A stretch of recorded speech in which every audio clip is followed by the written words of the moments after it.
우리나라의 고혈압 환자는 몇이나 될까요?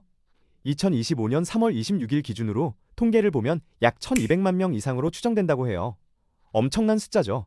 근데 유튜브나 인터넷에 돌아다니다 보면 일부 의사나 의료인이 아닌 유튜버분들이 이런 말을 하더라고요. 혈압약 먹으면 오히려 몸이 망가진다. 음식으로만 고혈압 해결해야 한다. 혈압약 부작용이 어마어마하다. 솔직히 이런 말을 들으면 불안해지죠. 내가 약을 먹는 게 잘못된 건가? 싶기도 하고요. 그럼 고혈압이 있는 시청자분들이 과연 어떻게 대처하는 게 가장 현명한 건지 제가 명쾌하게 설명해 드리겠습니다. 후반부도 매우 중요하기 때문에 꼭 끝까지 시청 부탁드릴게요. 우선 고혈압이 뭐냐 하면 쉽게 말해 혈관 속을 흐르는 피의 압력이 너무 높은 거예요. 비유하자면 파이프 속을 지나가는 물을 생각해 보세요.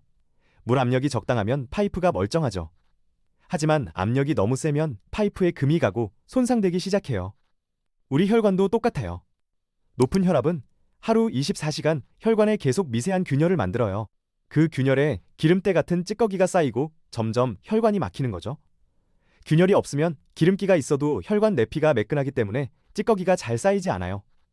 하지만 균열이 있으면 바로 그 부분에 이물질이 잘 쌓이고 염증이 생깁니다. 그게 바로 동맥경화라는 건데요. 심장병이나 뇌졸중 같은 무서운 병으로 이어질 수 있어요. 지금 이 순간에도 여러분의 혈관이 높은 압력 때문에 고통받고 있는 거예요.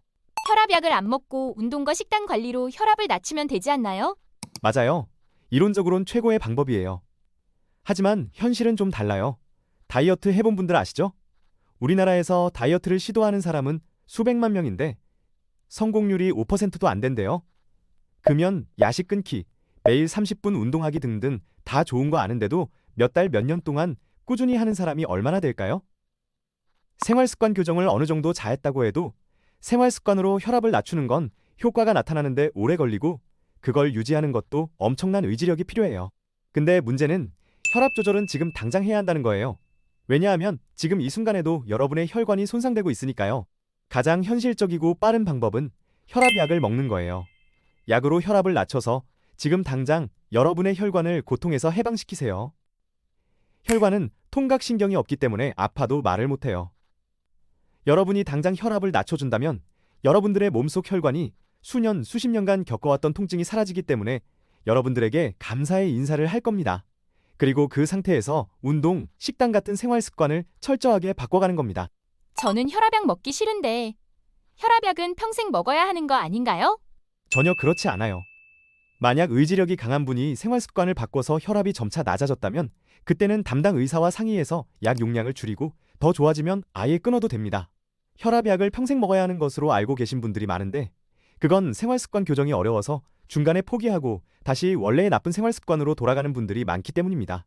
생활 습관이 좋아도 혈압이 충분히 낮아지지 않은 분들이 일부 계시기도 합니다. 철저히 생활 습관을 관리한다면 당연하게도 혈압은 낮아지고 혈압약을 안 먹어도 되는 날이 올 수 있다는 것입니다. 그런데 혈압약 부작용 많은 거 아니에요? 의사분들 중에는 이런 말씀을 하는 분들이 많지 않은 것 같고 유사의학이나 의학 지식이 부족하신 유튜버 분들이 자주 주장하는 내용인데요. 옛날엔 혈압약이 좋지 않아서 부작용이 심하고 신경 쓸 것도 많았던 것은 사실이에요. 하지만 요즘 약은 좋은 것들이 정말 많아요. 부작용도 예전만큼 걱정할 수준이 아니고요. 의사의 처방을 잘 받고 내 몸에 맞는 약을 복용하면 충분히 안전하게 혈압 관리를 할 수 있어요. 만약에 원장님이 고혈압에 걸리면 어떻게 하시겠어요? 저라면 주저없이 당장 약부터 먹겠습니다. 지금 내 혈관이 고통받고 있는데 그걸 방치할 순 없잖아요.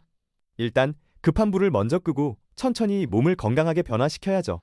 그러면 내일 당장 병원 가서 고혈압약 달라고 할까요? 아니요. 고혈압 약이 필요할 정도가 아닌데 굳이 억지로 찾아가서 혈압약을 달라고 요구하실 필요는 없어요. 제가 말하고 싶은 요지는 담당 주치의 선생님께서 혈압약을 꼭 먹는 것이 좋겠다고 하신 경우인데 환자분이 약은 좋지 않은 것이라고 막연히 생각해서 약을 먹지 않거나 의사와 상의 없이 임의로 중단해버리는 경우가 많아서 드리는 말씀이에요. 혈압약 말고 고혈압에 가장 도움이 되는 게 하나 더 있는데요.